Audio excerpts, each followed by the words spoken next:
Is it difficult for you, like the owner, na to walk the talk?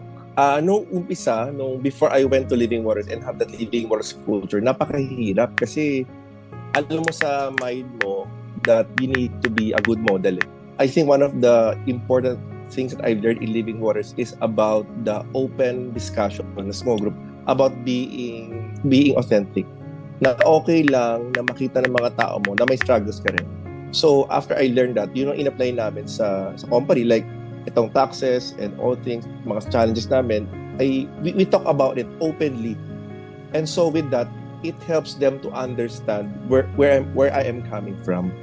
And it helps them understand na hindi naman lahat mabilis din eh. So I think ang maganda doon is hindi ko na kailangan mag-project ng image that everything is okay. Ito yung challenges natin. And just pray about it.